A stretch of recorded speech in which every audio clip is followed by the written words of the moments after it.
Harlem is vast, way too big, too deep-rooted, with far too many different parts, too many cultural and architectural points of interest for anyone to cover in a single walk, but we will try.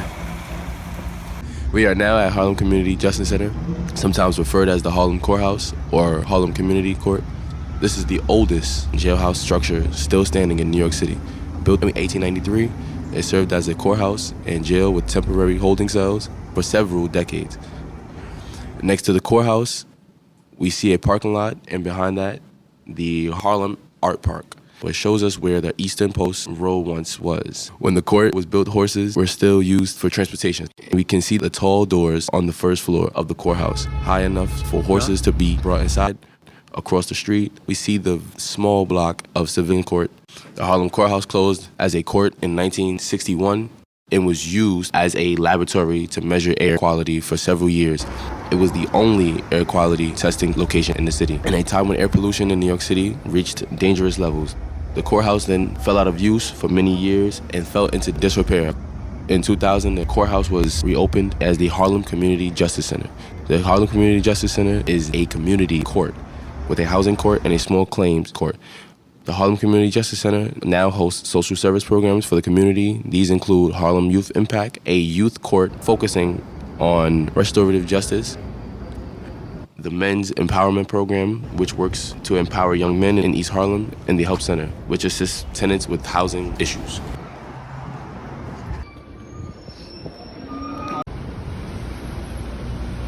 Marcus Garvey Park was named for Marcus Messiah Garvey, born in St. Anne's, Jamaica on August 17, 1887. Marcus was an early advocate for black nationalism and economic independence. The park was originally named Mount Morris Park. He had the land allotted to the public in 1836, and the park opened in 1840. Marcus Garvey organized the first important American black nationalist movement in Harlem. Here's a little history of what is in the park. A number of architectural elements have been added to the park over time. A fire watchtower was erected in 1856, a time when a fire could destroy the mostly wooden city. The tower was restored in 1937 through 38 using WPA funds. There was a project that added a large surrounding plaza known as the Acropolis. At the top of the hill, as well as a community center and a child health station, the 47-foot cast iron tower is unique in the United States.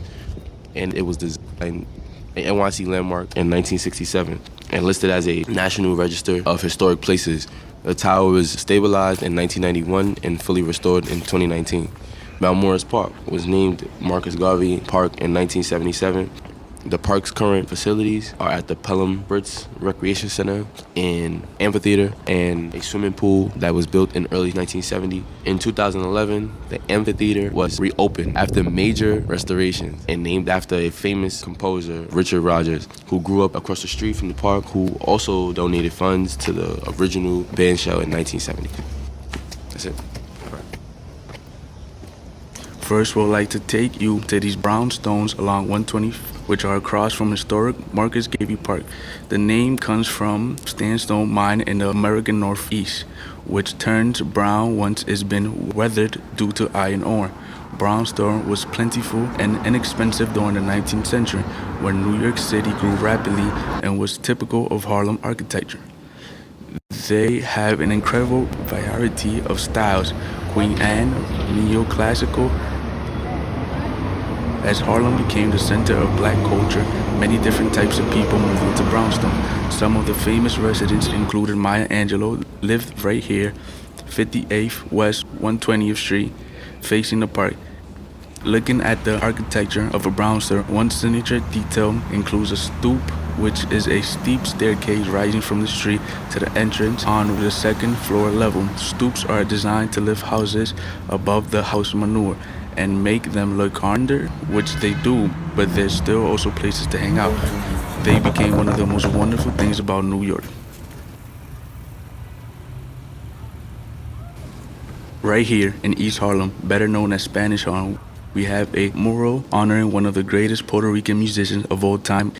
Tito Puente's soapmanship, music talent, and dedication to performing kept him in the spotlight from his early performances in the 1940s until his death in 2000.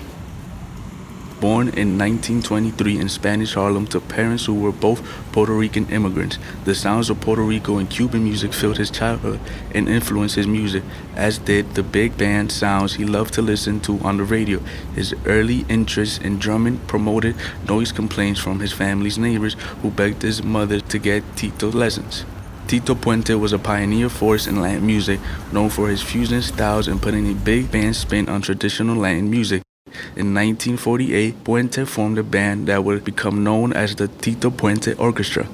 A decade later, he released his best-selling album, Danza Mañana, 1958. His most notable songs include Balba Barriti y Rancancan y Oye Como Va. By the end of his decades-long career, Puente was deemed a musical legend in Latin music and jazz circles.